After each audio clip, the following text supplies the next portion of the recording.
ప్రభాకర్ గారు, మీరు చాలా సార్లు చెప్పారు. నాకొచ్చిన జబ్బులన్నింటినీ కూడా నేను ఒక డైట్ ఫాలో అయ్యి నేను తగ్గించుకున్నాను. కంప్లీట్‌గా నేను నార్మల్ అయ్యాను అని. నేను వేరే వాళ్ళకి ట్రీట్ చేయాలి, వాళ్ళ రోగాలు కూడా నేను తగ్గించాలి అని మీ మీద మీకు నమ్మకం ఎప్పుడొచ్చింది? నేను తగ్గించగలను, తగ్గించాలి అని? కరోనా వైరస్ వచ్చినప్పుడు ఏం జరిగిందండి, నా బ్యాక్‌గ్రౌండు వైరస్, పురుగులు వాటి మధ్య లైఫ్ నాది జరిగింది. అప్పుడు దాకా నేను ఉన్న వాతావరణం. అయితే ఆ వైరస్ అయితే ఎప్పుడైతే వచ్చిందో నేను అది చాలా సింపుల్‌గా అనుకున్నాను నేను. ఏదో హ్మ్. ఒకటి వచ్చిద్ది, అది ఎళ్ళిపోయిద్ది అని అనుకున్నాను నేను. సీరియస్‌గా అనిపియలే నాకు ముందు.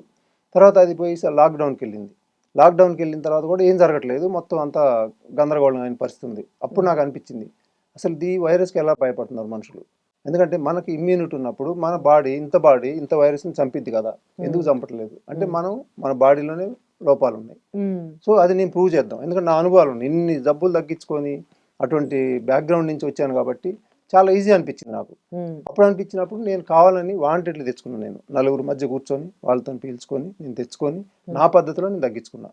అది హుహు. మొత్తం నేను నా వరకు కాదు కదా పరిమితం. అప్పుడు ఎప్పుడైతే అనుకున్నానో ఇది చాలా ఈజీ అని నేను ఏదైతే అనుకున్నానో అదే జరిగింది నాకు కూడా. హ్మ్. మొత్తం 5 డేస్‌లో మళ్ళీ నాది నార్మల్‌కి రావటం.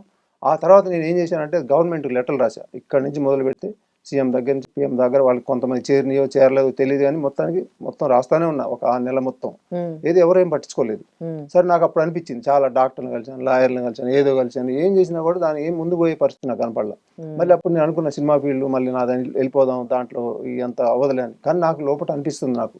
ఇంత అద్భుతమైంది. ఇంత కోట్ల మంది ప్రజలు సఫర్ అయ్యేదాన్ని నేను ఎందుకు చెప్పలేకపోతున్నాను హ్మ్. అని నేను ఈ లెటర్‌లు రాసిన తర్వాత పట్టించుకోకపోవడం వల్ల నాకు అనిపించింది ఇక. హ్మ్. నేను ఎలా తగ్గించుకున్నాను? నేను తగ్గించుకున్న నా ఈ జబ్బులను తగ్గించుకున్నట్టు ఇంక వేరే వాళ్ళు తగ్గియొచ్చు కదా! హ్మ్. దీనికేం నేను డాక్టర్ కావాల్సిన అవసరం లేదు. నా ప్రాక్టికల్ అనుభవాలే నాకున్నాయి కదా! దీంతోని తగ్గుతాయేమో చూద్దాం చిన్నగా కొంచెంతోని స్టార్ట్ చేశాం. హ్మ్. దాంతోని ఇప్పుడు వందలు అలా వేల మందికి వెళ్ళిపోతున్నాం ఇంకా. ఆ రిజల్ట్స్ కూడా షుగర్‌లు, బీపీలు అన్నీ తగ్గించేయి అలానే వస్తున్నాయి. హ్మ్. దాన్ని పట్టుకొని ఇక అట్లా ఆ రకంగా నేను ఇందులోకి రావాల్సొచ్చింది.